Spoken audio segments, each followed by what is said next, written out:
Salut à tous, on se retrouve pour l'épisode 1319 du Zap Image. On commence aujourd'hui avec quelques anniversaires. Tout d'abord, André-Pierre Gignac qui fête aujourd'hui ses 35 ans, ancien joueur de Toulouse, ancien joueur de Marseille. Donc l'ancien Marseillais est désormais le meilleur buteur de l'histoire des Tigres au Mexique et le meilleur buteur étranger de l'histoire du championnat mexicain. Quelle fin de carrière pour André-Pierre Gignac. Bon anniversaire à lui. Ensuite, un autre Français fête son anniversaire aujourd'hui, c'est Anthony Martial, l'attaquant de Manchester United qui fête aujourd'hui ses 25 ans. Il y a aussi l'anniversaire du Belge Timothy Castagne qui fête aujourd'hui ses 25 ans, ancien joueur de l'Atalanta Bergame. Il a rejoint il y a quelques semaines l'équipe de Leicester. Et pour finir, c'est Ross Barkley, le milieu anglais qui fête aujourd'hui ses 27 ans. Ensuite, on revient en France, on va parler du match avancé de cette journée de Ligue 1. C'était hier entre l'équipe de Nîmes et l'équipe du Paris Saint-Germain. Donc déjà, ceux qui veulent avoir un long débrief, j'ai fait un débrief sur ma chaîne BizBiz Plus qu'en première ligne de description. Donc on revient sur ce match avec pas mal d'infos. Donc déjà, belle victoire des Marseillais, 2-0 du côté de Nîmes. Donc victoire logique, hein. Vraiment Marseille a complètement dominé son sujet hier. Un but de Benedetto et un but de Valère Germain. L'OM s'impose facilement sur la pelouse de Nîmes et surtout Marseille continue sa magnifique série en Ligue 1 parce que Marseille sur les 5 derniers matchs, c'est 5 victoires dans le championnat français, donc carton plein pour l'OM. On peut voir qu'ils font la une aujourd'hui du journal L'équipe, c'est marqué un point, c'est tout. Donc son 5e succès d'affilée en Ligue 1 ramène provisoirement l'OM à une longueur du Paris Saint-Germain qui se déplace ce soir à Montpellier. Les Marseillais mettent la pression à l'équipe du Paris Saint-Germain. Voilà, Marseille talonne l'équipe du PSG au classement. On continue avec l'OM, donc passe à l'offensive. Donc cette saison, c'était une moyenne de 8,7 tirs et 2,0 tirs cadrés par match avant les 2 dernières journées parce que lors des 2 derniers matchs en championnat, ils ont doublé ces stats, 15 tirs en moyenne par match et 6,5 tirs cadrés par match sur les 2 derniers matchs de Ligue 1. Donc ils ont doublé leur efficacité offensive. Ensuite, une déclaration du coach André Villas-Boas qui a reçu hier un carton rouge. Il a terminé dans les tribunes. Donc il a dit, si on continue comme ça, on peut rêver de quelque chose. Le titre, c'est trop tôt, je pense. Donc il pense quand même au titre de champion de France. Bon après, bien sûr, il y a le Paris Saint-Germain qui est ultra favori. Mais voilà, si Marseille confirme en Ligue 1 avec ses beaux résultats, pourquoi pas espérer au moins gêner, bien sûr, l'équipe du Paris Saint-Germain pour remporter ce championnat français. Ensuite, on continue avec l'OM. On va parler de Steve Mandanda, le gardien marseillais hier qui a vécu une soirée très tranquille vu que Nîmes a cadré aucune frappe. Donc c'est le premier joueur depuis 2001 à disputer au moins 434 matchs en Ligue 1 avec une seule et même équipe, légende bien sûr du côté de l'OM. Et pour finir avec Marseille, donc c'est officiel, le match Marseille-Lens qui avait été reporté il y a quelques jours. Donc du coup il est décalé au 3 janvier prochain. Ensuite, on prend la direction de l'Espagne. Hier, il y avait l'Athletic Bilbao qui recevait l'équipe de Celta Vigo. Et Celta Vigo sort de la zone rouge parce que c'est très mal classé. Donc, il gagne 2-0 du côté de Bilbao. Et pour finir, en Allemagne, il y avait le Hertha Berlin qui jouait contre Union Berlin. Donc, c'était le derby, bien sûr. Et ça a tourné en faveur du Hertha Berlin qui s'est imposé 3-1. Ensuite, un petit coup d'œil au programme de la journée. Car aujourd'hui, beaucoup de foot, bien sûr. C'est le week-end. Donc, par exemple, le Dortmund se déplace à Francfort à 15h30. City reçoit l'équipe de Fulham à 16h. Bien sûr, le FC Séville contre le Real Madrid à 16h15. On va en parler juste après. La Juventus contre le Torino. Il y a aussi l'Inter contre Bologne. Cadiz contre le Barça. Et ce soir, Montpellier contre le Paris Saint-Germain. Donc on continue avec ce match, Montpellier-PSG. Donc Marco Verratti, Neymar et Mbappé ne devraient pas être du voyage à Montpellier, annonce le Parisien. Thomas Tuchel souhaiterait les préserver pour le dernier match de Ligue des Champions, mardi prochain contre l'équipe de Istanbul. Donc l'objectif du Paris Saint-Germain, c'est pas le championnat français, on le sait tous, qui vont certainement remporter une fois de plus la Ligue 1. C'est vraiment d'être performant en Ligue des Champions, donc il va prendre aucun risque. Donc normalement, 3 joueurs cadres du Paris Saint-Germain ne seront pas de la partie ce soir à Montpellier. Et pour finir sur ce match, donc Montpellier en grande forme. Donc sur les 4 derniers matchs, c'est 4 victoires quand même pour les Montpelliérains. À chaque fois, c'est toujours très chaud entre Montpellier et le PSG. Donc ce soir, le match est à 21h. Ensuite, une déclaration de Thomas Tuchel sur Kylian Mbappé par rapport à son dernier match décevant du côté de Manchester United. Donc pour lui, il a dit qu'il a fait un bon match. Il a dit pour Kylian, je suis calme. Pour moi, il a fait un bon match, un meilleur match que d'autres. Match où il a marqué, il a fait beaucoup d'efforts, beaucoup de sprints offensifs et défensifs. Il a eu un peu de malchance à la fin, mais ça va venir. Donc pour Thomas Tuchel, Kylian Mbappé a été performant mercredi soir. Ensuite, on va parler du Real Madrid, je l'ai dit cet après-midi. Déplacement très compliqué du Real du côté du FC Séville. Donc déjà, le Real Madrid actuellement en crise. Séville, ils aimeraient se racheter par rapport au dernier match qu'ils ont fait à domicile, ce 4-0 qu'ils ont pris contre Chelsea. Donc ça s'annonce bouillant. Donc déjà, les convoqués pour le match contre le FC Séville. On peut voir le groupe de Zidane.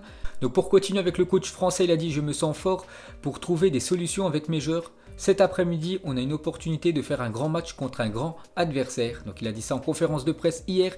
Il a aussi dit « Nous connaissons la situation, mais nous voulons essayer d'être à la hauteur. J'ai énormément confiance en mes joueurs. La situation est compliquée, mais nous avons déjà vécu des situations similaires.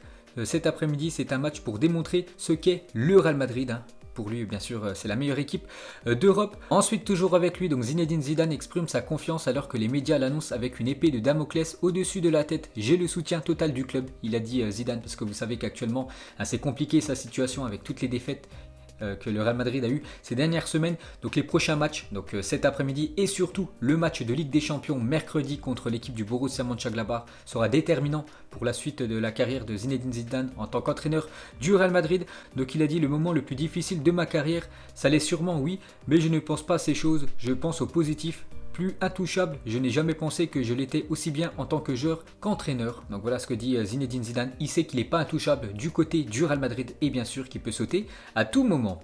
Ensuite, pour continuer avec le Real Madrid, donc ce prochain match de Ligue des Champions qui va être déterminant déjà pour le Real Madrid et aussi pour l'avenir de Zidane. Donc incroyable, les 4 clubs du groupe B de la Ligue des Champions peuvent tous se qualifier à la dernière journée en fonction des résultats. Donc on peut voir les 4 scénarios possibles pour les 4 équipes pour se qualifier. Donc l'équipe en tête actuellement, l'équipe du Borussia Mönchengladbach se qualifiera si elle ne perd pas déjà du côté du Real Madrid. Et si elle venait à perdre du côté du Real Madrid, s'il y a un match nul entre l'équipe du Shakhtar et l'Inter, donc le Borussia Mönchengladbach sera quand même qualifié. Donc le Shakhtar se qualifie ici, il bat l'Inter et s'il fait nul et le Real Madrid ne bat pas le Borussia Mönchengladbach, le Real Madrid se qualifie ici. Donc si le Real Madrid gagne contre les Allemands du Borussia Mönchengladbach, ils seront officiellement qualifiés. Et si le Real Madrid fait match nul et l'Inter bat le Shakhtar, le Real Madrid sera qualifié et l'Inter se qualifiera s'il gagne. Et le Real Madrid et Gladbach ne font pas match nul. On va vivre une dernière journée de folie dans ce groupe B. Donc tous les matchs auront lieu mercredi à 21h. Ensuite, toujours avec le Real Madrid, jouera pour la 4e fois de son histoire sa qualification en phase finale de la Ligue des Champions lors de la dernière journée de la phase de groupe. C'était déjà arrivé 4 fois et à chaque fois le Real Madrid s'était qualifié lors de la dernière journée. Donc on verra mercredi ce que ça va donner. On continue avec le Real Madrid, on va parler d'un joueur qui manque beaucoup à cette équipe du Real Madrid depuis son départ il y a 2 ans, c'est Cristiano Ronaldo.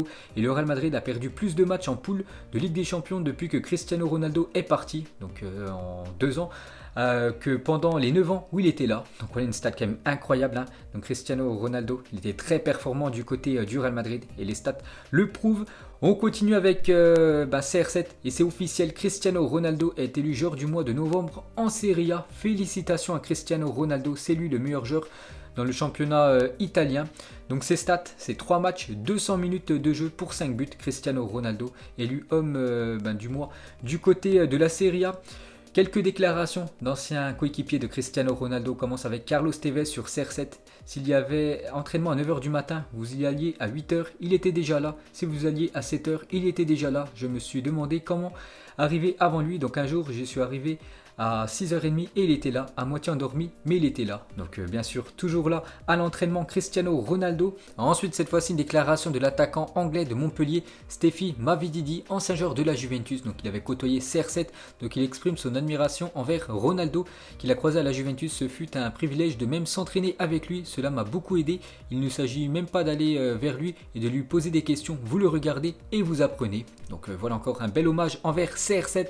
Et pour finir, c'est un champion de sport de combat, donc Conor McGregor. Il a dit: Cristiano est un athlète, une personne et un entrepreneur phénoménal. Sa discipline globale, son attitude perfectionniste et son dévouement à son métier sont inspirants et ont inspiré de nombreux jeunes enfants à jouer au football. Donc voilà toutes ces belles déclarations envers CR7. Ensuite, c'est Rabiot qui parle de Cristiano Ronaldo. Vous savez que lors du match contre Kiev, il inscrit son 750e but dans sa carrière. Cristiano Ronaldo, il a dit: nous n'avons pas fêté le 750e but de CR7 dans cette période. C'est compliqué, il y a tant de matchs et tant de fatigue, il n'y a pas de place pour la fête. Bien sûr, vu que l'équipe de la Juventus enchaîne tous les 3 jours un match. pas le temps de fêter voilà, les 750 buts en carrière pour CR7. Ensuite, on prend la direction de l'Espagne. Regardez la une aujourd'hui du journal Mundo Deportivo. Et là, ça parle aussi d'un joueur qui pourrait battre un record. C'est Lionel Messi, allé pour Pelé. Voilà, en une de ce journal espagnol. Après s'être reposé, Messi revient prêt à battre le record de Pelé pour le même club. Donc actuellement, Messi a 641 buts avec l'équipe du FC Barcelone.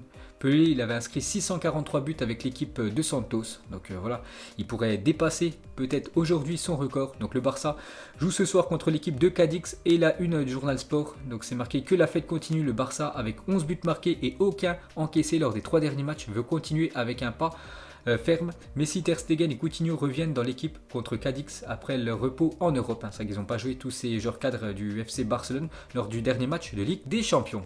Ensuite, toujours avec le Barça, regardez normalement la compo pour ce soir. Donc en attaque, Braithwaite avec Léo Messi juste derrière. Griezmann et Coutinho aussi devraient commencer. On peut voir en défense avec Mingueza, une fois de plus, devrait être titulaire. Ensuite, une déclaration de Koeman par rapport aux dernières infos qu'on entend avec Neymar et Messi, que les deux pourraient jouer du côté du Paris Saint-Germain l'année prochaine. Enfin, c'est surtout Neymar qui aimerait que Messi le rejoigne à Paris. Donc il a dit Messi et Neymar ensemble à Paris ou à Barcelone. En tant que club, nous devons essayer d'avoir les meilleurs joueurs ici. Donc lui, bien sûr, Koeman préfère qu'ils viennent, enfin surtout que Neymar revienne du côté du Barça et que les deux évoluent dans son club. Ensuite, toujours avec Koeman, il parle du début de saison plutôt pas mal de Dembélé. Dembélé se porte bien car il est physiquement au top depuis le début de la saison et il gagne donc en confiance. Il est également heureux et cela se voit. Je suis très heureux avec lui actuellement. C'est vrai qu'il est performant. Je crois que sur les 5 derniers matchs, il a inscrit au moins 3 buts Dembélé. Donc tout va bien actuellement pour lui. Peut-être Deschamps l'appellera début d'année. Il pourra peut-être disputer l'Euro parce que ça fait longtemps quand même qu'il n'a pas joué avec les Bleus. Ousmane Dembélé. Ensuite, on continue avec le football espagnol. On peut voir que l'attaquant de l'Atlético Madrid, Joao Félix, est élu joueur du mois de novembre en Liga. Donc les Portugais cartonnent quand même dans les gros championnats. On a parlé de Cristiano Ronaldo, élu meilleur joueur du mois de novembre en Serie A. En Liga, les gars, c'est Félix. Et je crois en Première Ligue, dans les nominés, je crois il y a Bruno Fernandes. J'essaierai de vous sortir l'info demain. Donc voilà, les Portugais cartonnent actuellement en Europe. Donc pour revenir sur Félix, il est élu joueur du mois de novembre en Liga. C'est trophée individuel. Donc l'année dernière, il avait remporté le Golden Boy 2019, donc le Ballon d'Or junior. Il a aussi été meilleur jeune joueur de la Liga NOS 2019 avec l'équipe du Benfica, TOTS Ligue Europa 2019, donc dans l'équipe type de la Ligue Europa l'année dernière. Une fois joueur du mois de Liga, une fois joueur du mois de Liga NOS. Donc déjà pas mal de trophées individuels pour le jeune portugais. Ensuite, cette fois-ci, on va parler de Burak Yilmaz, est élu joueur de la semaine en Europa League. Donc il a joué seulement un quart d'heure en Europa League jeudi soir contre l'équipe de Prague. Mais bon, il a complètement changé la donne du match vu que Lille perdait 1-0. Il est rentré, il a marqué 2 buts en seulement 7 minutes et c'est lui qui est élu joueur de la semaine en Europa League. Et c'est quand même la 3e fois qu'un joueur lillois est élu joueur de la semaine en Europa League sur 5 journées d'Europa League. C'est quand même incroyable. 2 fois Yezesi et une fois Yilmaz. Ensuite, des nouvelles de Virgil van Dijk qui est sur le chemin du retour et ça c'est une très bonne nouvelle pour le football, très bonne nouvelle aussi pour l'équipe de Liverpool.